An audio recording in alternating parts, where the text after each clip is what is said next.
What happened when an undercover CEO traded his office for a mop and uncovered the heartbreaking reality hidden inside his own motel? Welcome, wise and compassionate listeners. Your heart for stories of courage, justice, and second chances is exactly what the world needs more of. Today's story isn't just about business, it's about rediscovering humanity, fighting for what's right, and proving that one person's bravery can change everything. Stay with us as we walk through betrayal, resilience, and a powerful transformation that turns despair into hope. Your presence here shows you believe in better days ahead. The rain came down in steady sheets, drumming a lonely rhythm against the rusted neon sign of the Sunridge Pines Motel. Evan Walker tightened the hood of his cheap maintenance jacket and adjusted the flickering floodlight over the cracked parking lot, the cold seeping into his bones. To any late-night traveler passing by, he was just another tired night worker at another forgotten motel. And that's exactly what he wanted them to think. In his pocket, the anonymous letter burned against his side, a letter that spoke of things far darker than broken vending machines or clogged toilets. Your empire is built on broken souls. Look beneath the night shift, it had warned. Evan hadn't wanted to believe it. Sunridge Pines had been his pride, a modest chain that had weathered storms and recessions.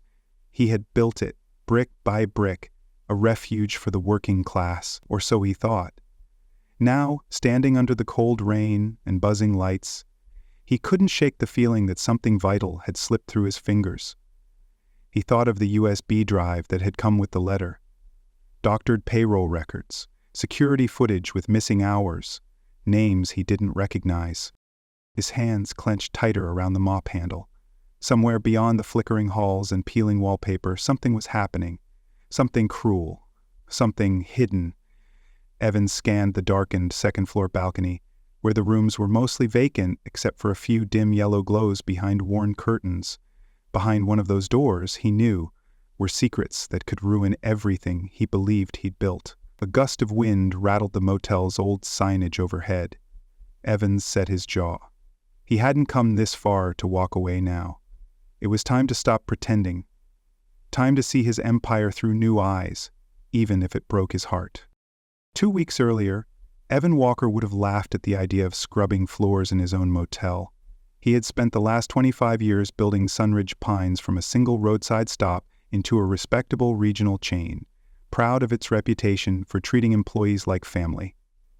He knew their birthdays, their kids' names, the struggles they brought with them to work each day, or at least he thought he did, but that belief had been cracked the moment the anonymous package landed on his desk and shattered when he plugged in the USB drive. Falsified time cards, security blind spots, evidence of underpaid workers and shifts that stretched into 20-hour marathons with no overtime. It hadn't been random. It had been organized, deliberate. Worse, it had happened under his nose. Evan had built Sunridge Pines on trust, and now that trust had been weaponized against the people he swore to protect. And so, with the help of a few trusted allies, he quietly created a new identity. Mike, the night maintenance man. No one batted an eye when he showed up with steel-tooled boots, a mop, and a name badge clipped awkwardly to his jacket. In a place like this, people learned not to ask questions after dark. He moved through the cracked hallways like a ghost, fixing broken light bulbs, unclogging toilets, patching battered drywall, all the while keeping his head down and his ears open. At first, it seemed quiet, just the expected mix of drifters, tired truckers, and employees counting down the hours till morning. But the longer Evan stayed, the more he noticed the cracks. Whispered conversations that stopped when he passed, back offices that seemed too busy for the amount of business coming through, employees who looked far too exhausted for a simple 8-hour shift. Every night deepened the growing pit in his stomach. Something was rotting at the heart of Sunridge Pines. And whoever had written that letter hadn't been exaggerating. Evan had built this place with pride, but now, he realized, pride was a poor substitute for vigilance. If he truly wanted to save what he loved, he would have to tear it down to the studs, starting with the lies hidden behind its peeling walls. It was in the dead hours of his third night shift that Evan first truly noticed her. Sophie Ramirez, the front desk clerk who wore a smile as worn and thin as the carpet beneath her feet. She was younger than Evan had expected, early 30s maybe, but there was something about her posture, her movements, that spoke of a soul aged by hardship. She greeted every guest with a quiet warmth, handling complaints and late-night check-ins with a grace that didn't match the heavy circles under her eyes. Evan watched, pretending to mop the lobby floor as Sophie juggled ringing phones, customer keys, and a broken coffee machine without ever once showing frustration. Yet behind that practiced smile, he could see it, the exhaustion, the weight of something invisible pressing her down. She never left, not even when the clock on the wall dragged past 4 a.m. into the dead stillness before dawn. He would find her again in the morning, now shifting laundry carts or filing maintenance reports, her thin frame moving like a machine running out of oil. Curiosity soon gave way to concern. Personnel files he quietly accessed showed her scheduled for only one full-time position, yet it was clear she was doing the work of 3. Front desk clerk, night auditor, even assisting housekeeping when needed. And when a coworker once offered her a leftover muffin from the breakfast bar, Evan watched Sophie hesitate just for a breath before gently refusing with a hollow chuckle. "Gotta watch the sugar," she joked, though her hands trembled slightly from hunger. It was a small moment, but for Evan it cracked something open inside him. This wasn't just overwork, this was survival, hidden under politeness. In all his years running Sunridge Pines, he had convinced himself that a good paycheck and a friendly policy were enough. But staring at Sophie across the empty lobby, Evan felt the undeniable truth settle in his gut. No mission statement could replace seeing. Really seeing the human cost of looking the other way. Sophie Ramirez was the face of sacrifice he had been too blind to notice, and something told him that her story was only the beginning. As the nights wore on, the cheerful facade of Sunridge Pines Motel continued to crumble in Evan's eyes. What once looked like harmless frugality, outdated furniture, patchy landscaping, skeleton night crews, now felt like symptoms of deeper neglect. He began noticing things that didn't add up. The breakfast bar, supposedly free for overnight staff to enjoy leftovers, was routinely emptied into trash bags before employees could touch it. Overtime logs mysteriously vanished from time cards, replaced with sanitized records showing perfect 8-hour shifts. Evan watched as workers like Sophie stretched themselves impossibly thin, hopping from department to department, while supervisors either looked the other way or muttered about budget cuts that never seemed to affect management bonuses. Worst of all were the guests he once would have called regulars, families who stayed for weeks, always paying cash, faces tense and voices low, avoiding eye contact with the front desk. On paper, these families were no different from the thousands of travelers Sunridge Pines had hosted over the years. But now, Evan saw the nervous glances, the mothers clutching their children's hands too tightly, the way teenagers slouched against peeling hallway walls with hollow stares. Sophie interacted with these guests differently too, softer, more careful, sometimes slipping them extra towels or a whispered room change. Every time Evan tried to make sense of it, the same thought gnawed at him. If the motel had truly been a safe harbor once, it no longer was. The corruption wasn't just administrative. It had seeped into the walls, the culture, the very air they breathed. And still, Sophie kept smiling, kept working, as if her very existence depended on blending into the broken machinery around her. Evan realized that whatever was happening here wasn't just about exploitation. It was about survival at the most basic human level. Somewhere in the cracks of this foundation, a secret was festering, one that no new coat of paint or upgraded security system could hide, and Evan knew he was getting closer to it, whether he was ready or not. It happened on a Wednesday, sometime after 3 a.m., when even the highway outside had gone quiet and the world seemed to hang suspended in a half-forgotten dream. Evan was patching a leaking pipe behind the front desk when he heard the soft hitch of a breath, the kind a person tries to swallow before it turns into a sob. He turned to see Sophie, hunched at the computer, her hands trembling just slightly as she logged the night's ledger. Their eyes met for the briefest moment before she looked away, wiping at her face as if brushing off dust. Evan hesitated, heart hammering. This was the moment he had been waiting for. Not evidence on a ledger, not a file from HR, but truth, written plain across a human face. Quietly, he set down his wrench and approached, keeping his voice low and casual. "Everything all right?" Sophie smiled, that same tired, brittle thing she always wore, but it cracked at the edges. She glanced around the empty lobby, then lowered her voice to a whisper, so faint he had to lean closer to hear it. "Mike, can I ask you something? Something weird?" Evan nodded without hesitation. Sophie chewed her lip, her hands wringing the hem of her uniform shirt. "The cafeteria, when the day shift preps breakfast, they throw out the leftovers, right?" He nodded again, not trusting himself to speak. Sophie exhaled a shuddering breath. "Could you maybe help me get some of it?" "Not for me," she said quickly, almost defensively. "It's complicated." She pulled back, the walls snapping up again. "Never mind, forget I said anything. I don't want you to get in trouble." But Evan didn't move away. He saw the desperation she'd tried to bury. Something inside him, the part that still believed in decency, in standing up when it mattered, overrode the instincts that told him to stay invisible. "It's no trouble," he said gently. Sophie stared at him for a long second, as if weighing a lifetime of trust against a single choice. Then she gave a tiny, almost imperceptible nod. Evan didn't know it yet, but this was the moment everything would change.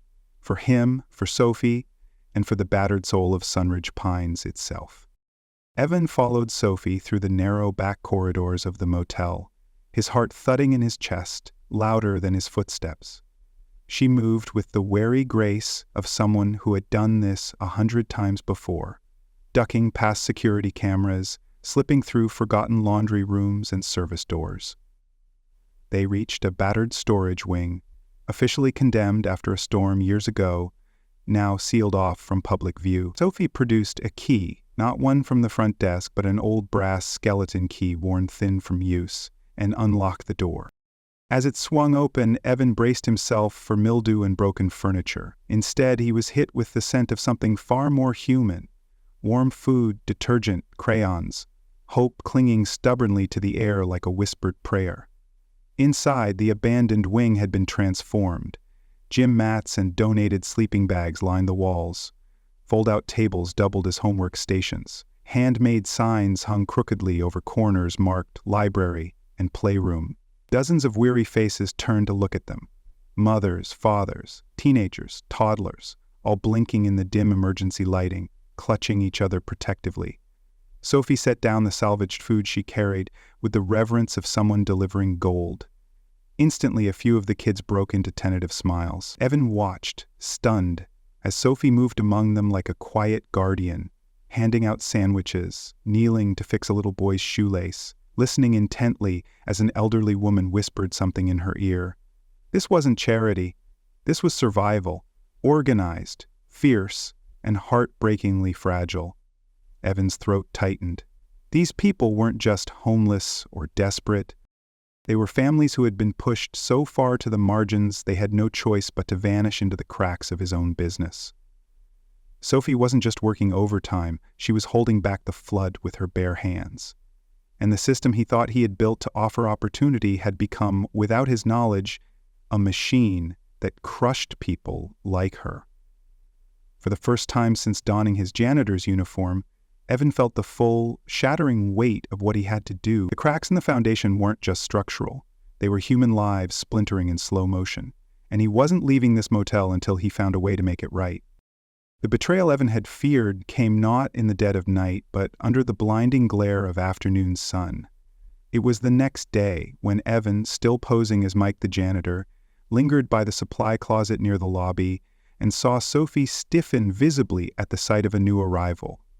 Calvin Reed strode into the motel like he owned it, his tailored suit and polished shoes absurdly out of place among the peeling wallpaper and scuffed floor tile. Guests instinctively shrank from him. Even the front desk clerk muttered an excuse to disappear into the back office. But Sophie had nowhere to hide. She straightened behind the counter, her shoulders rigid with the kind of fear a paycheck couldn't explain. Evan watched, heart hammering, as Calvin leaned across the counter and extended his hand, not in greeting but demand. Sophie, her face pale but composed, produced a thin envelope from under the register. Calvin took it, weighed it in his palm, and smiled, a smile with no warmth at all.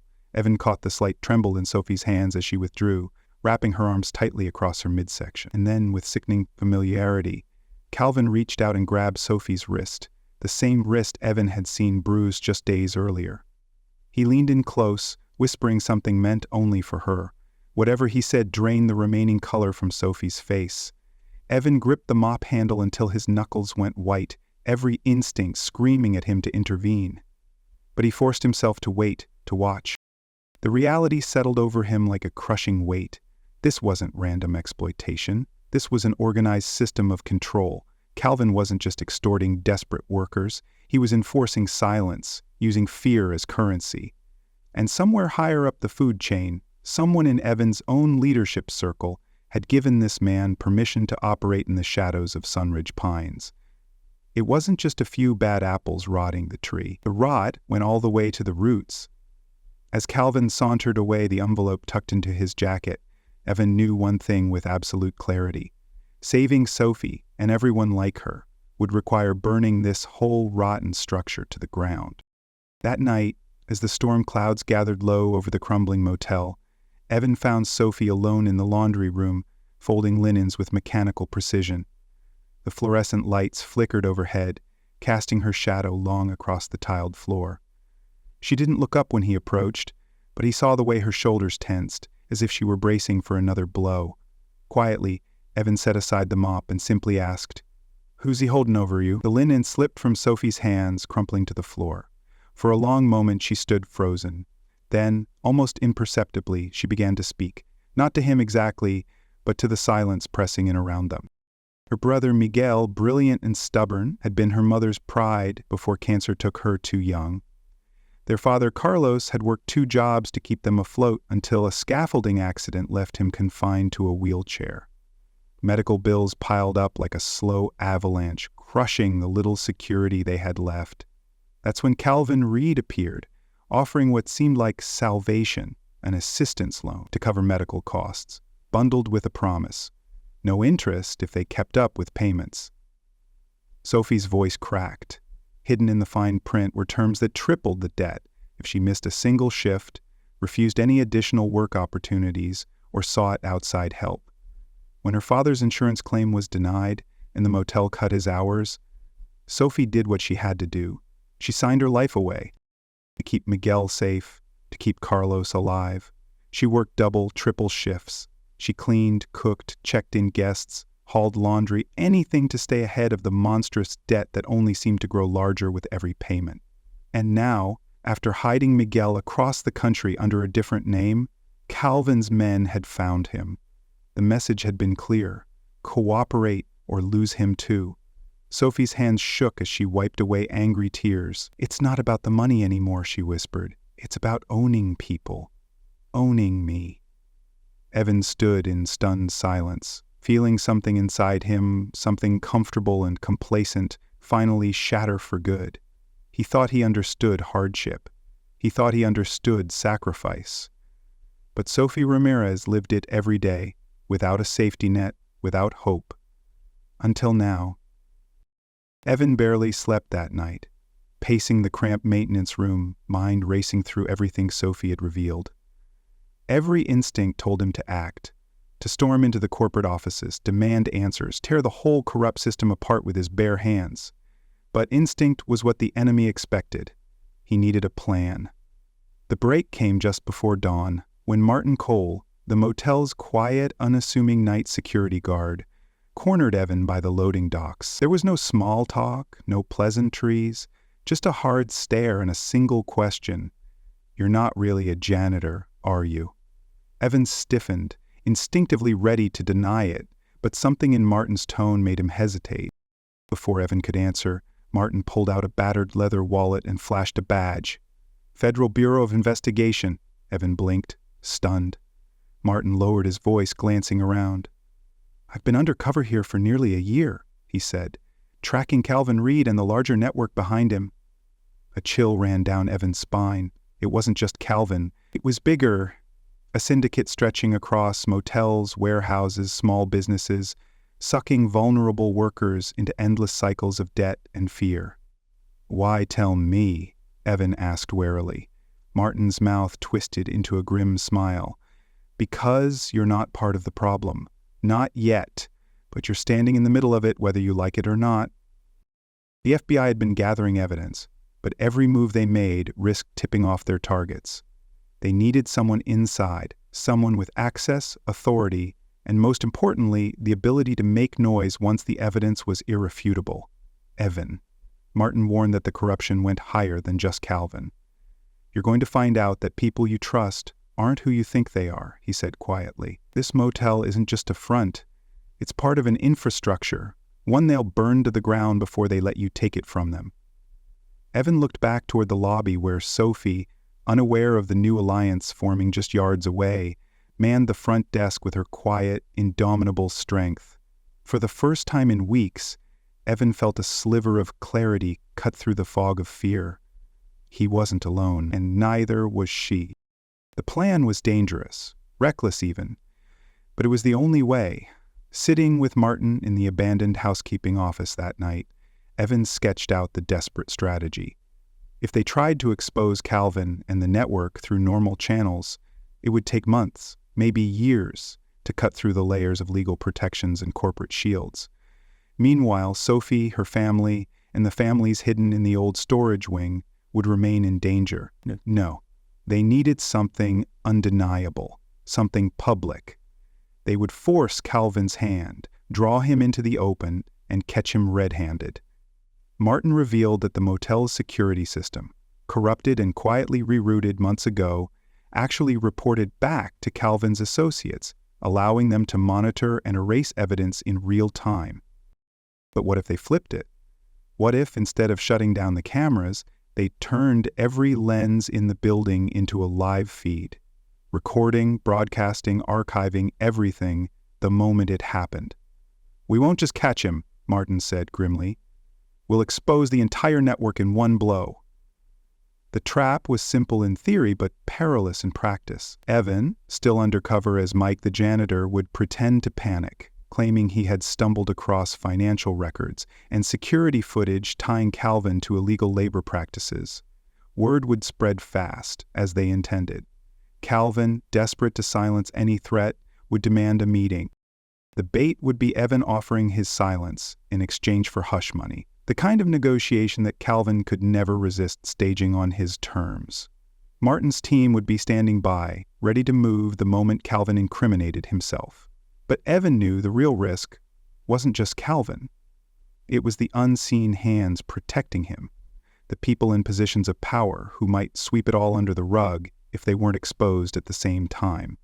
Every second of that meeting had to be captured beyond any chance of deletion or manipulation.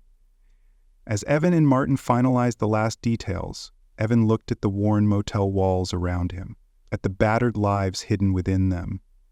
This wasn't about saving a business anymore. It was about saving a community. And by this time tomorrow, one way or another, Sunridge Pines Motel would never be the same.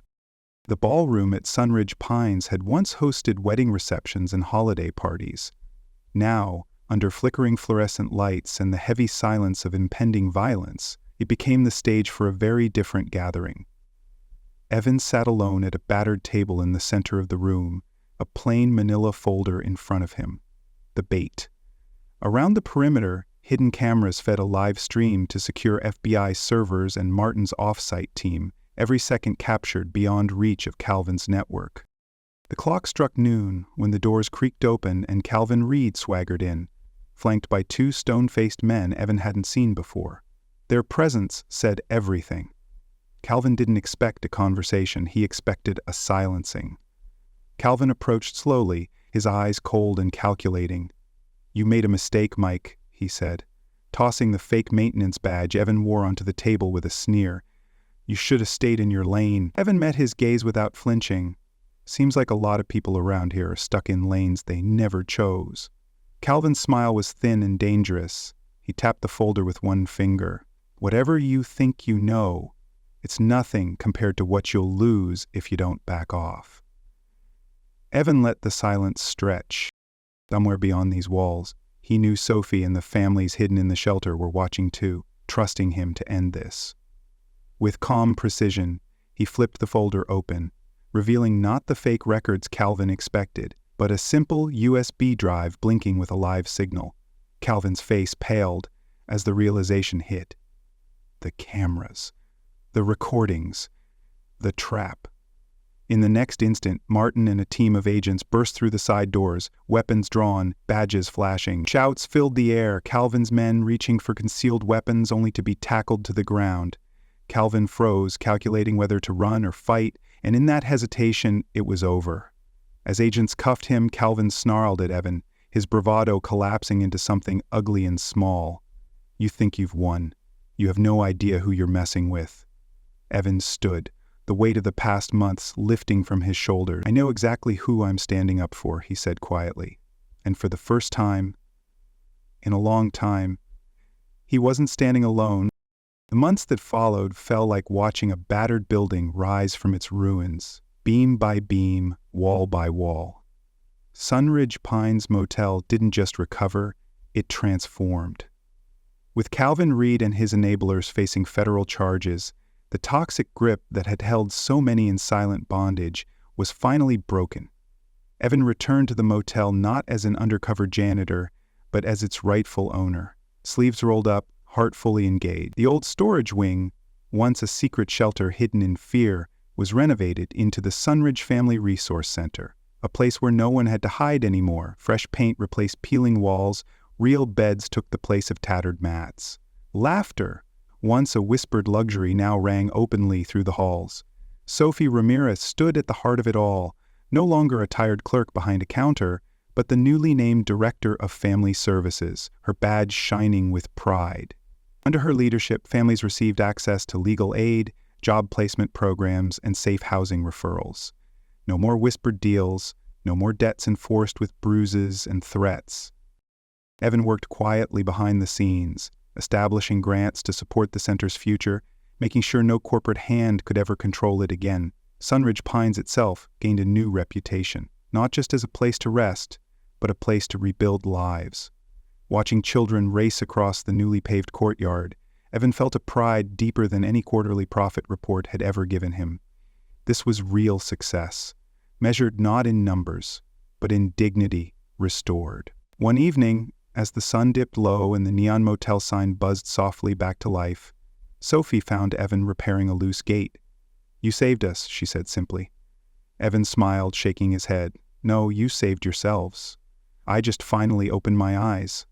As he looked across the thriving center they had built together, Evan realized that true leadership wasn't about building empires. It was about building hope.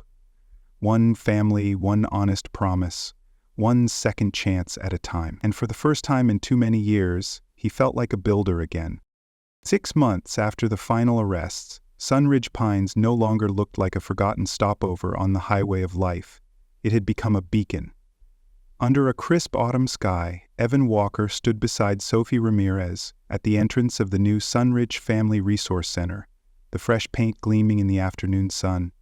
Families bustled around them, no longer hiding in shadows, but moving proudly, reclaiming the space that had once hidden their fear. Sophie adjusted the gold nameplate on her blazer, Director of Family Services, a role she carried with quiet strength and unshakable grace.